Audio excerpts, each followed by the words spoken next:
Hello everyone, and thanks for coming back to the channel. Today we're taking a look at the RunCam Racer Nano2. Of course, it's 14 millimeters by 14 millimeters. From the nose to the back is 17 millimeters, and from the lens to the end of the connector is 20 millimeters. On my scale, it weighs just over 4 grams. With the wiring harness, it weighs just almost 5 grams. With the mounting adapter, it weighs 5.5 grams. It also comes with mounting screws, more than you see here. So we're going to start off with what I can do for a latency test. And this is going to be the part where you're going to want to pause. I've also got some screenshots that I took when I watched the video back to give you a better idea. It's not consistent though. You know, we've got refresh rates of 2 different screens going on here. So, you know, use this as you might to get some non-scientific sense of what the latency is. So here's a screenshot I took, an IC7817 on the left and 7836 on the right. Another one where I see 8.533 on the left and 8.533 on the right. That sure can't be. And then we have 9.798 and 9.779. So either this camera is really, really fast or this sort of test doesn't really work. This is the test where I take it outside to stick it in the sunlight, and because the sun never really gets high overhead, it's always kind of through something this time of year. So I've got it as best I can, and I'm going to cover the lens as I typically do so you get an idea of how quickly the picture comes back. And then I'm also going to take that rag that I'm using and then just kind of block the sun and pull it out of the way so you get a sense again of how quickly, when the sun is in the camera lens, how quickly it comes back into normal view. I also stick it behind the shed here a little bit. We're going to start the flight inside the garage. So this is kind of a dark-ish area. I don't have the garage lights on, but the garage door opener light is probably on, which is quite frankly not very bright. And one thing, and I've said this in other videos, if you're using OLED screens, it looks better than it does in the DVR. OLED screens, it's the craziest thing. It's like getting a camera upgrade on all your cameras. Doesn't matter what kind of camera it is. And this day it was very, very windy, and you can see at certain times I really pick up speed because I am flying this on a 2.5-inch micro, and other times I'm actually slowing down a lot. And it just has to do with wind resistance and how much I have to push the stick forward in order to gain some forward momentum or not. But we're going to fly it around the neighborhood so you get an idea of the colors and you get an idea of any sort of fisheye you might be able to detect with using some of the straight lines as a measurement. I'm going to fly it in and out of the sun, and the shade that I do have, as you can see, most of the trees are pretty darn bare. Matter of fact, I think this was almost 10 days ago. I think those few leaves that you do see around on the trees, they're gone now. Now we find a little friend in our squirrel, and we're just going to kind of eyeball him. And I kind of thought this was interesting when I watched this back, is because it gives you an idea and different sort of viewpoints of how much detail or movement that you can pick up when it comes to a pretty small object that might be in your field of view for the camera. I think one thing about the RunCam cameras, for the most part, is that the colorization is pretty natural. This is actually pretty close to what I see as far as the colors in the naked eye. But again, I don't think I'm highly discernible on that stuff, just like with HD cameras, but it's something that I can tell you if you're looking for my opinion as far as the color goes. We fly around in front of the neighbor's section of the house where we get a little bit more of the shadows that we can fly in and out of.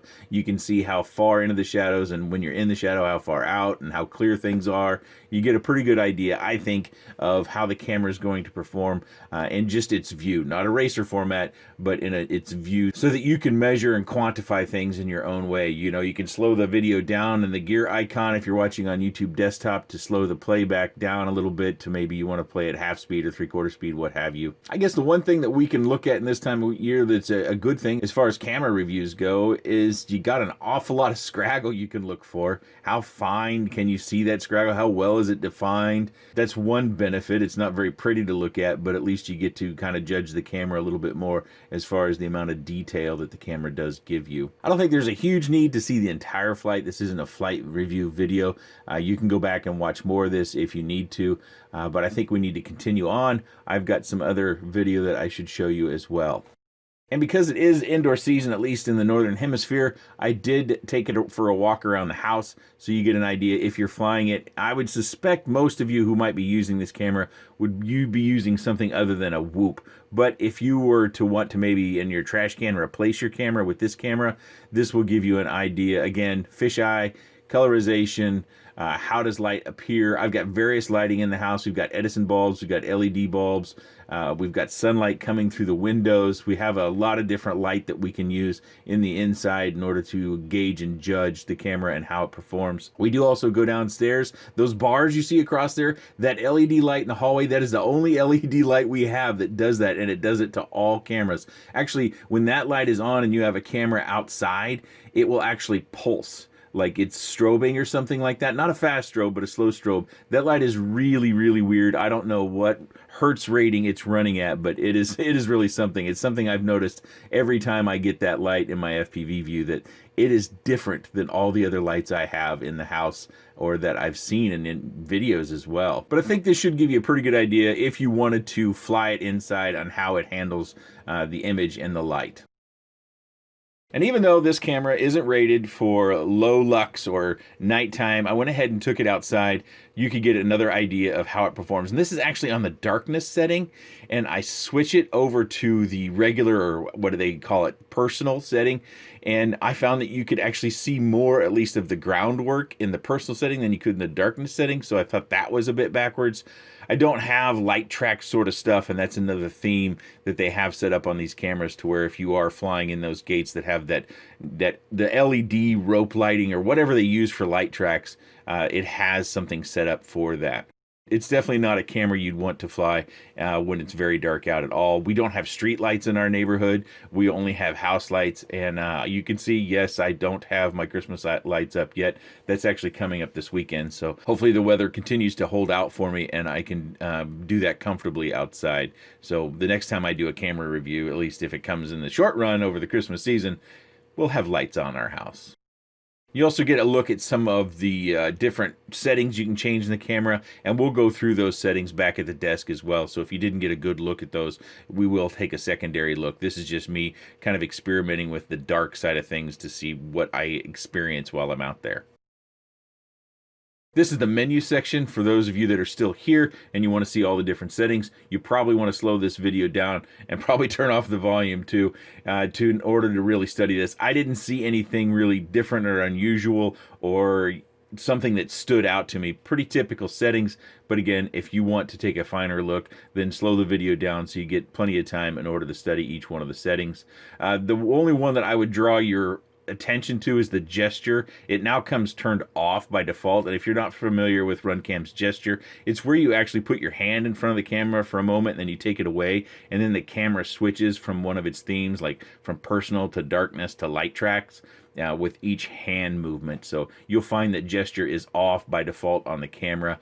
You can use that if you want. I suppose if you're a racer and you have a bunch of different environments or a really long race day, that may come in handy. Otherwise, you probably just want to plug in a control board and set the camera to whatever it is that you like for that particular environment. So there it is. There's the RunCam Racer Nano 2, and this is the section of the video where I ask for your input. What did you think? What did you think of the color? What did you think of the sharpness? What did you think of its ability to see the scraggle outside, the branches without leaves? What did you think of the fisheye? How did you grade this camera against other cameras on the market? And I know that my latency test isn't very good, but is that useful? Should I bother doing that sort of stuff anymore? That's important for me to know, because it does take a little bit of setup time and it does delay me a little bit in getting this camera review out when I try to include something like that. Myself, I didn't think it was all that reliable. Because those numbers, when they're even, that's just not possible. There's got to be some latency. The video transmission alone creates some latency, even when you don't process the image that the camera sees. So if it's useful, let me know. I'll continue to do it, but it needs to be pretty strongly useful. If you don't think it's useful, then please let me know as well. It won't take nearly as many people telling me it's not useful for me to stop, of course. But if you have any other comments, questions, suggestions, or otherwise, please let me know in that section down below. I appreciate your time, and thanks for watching.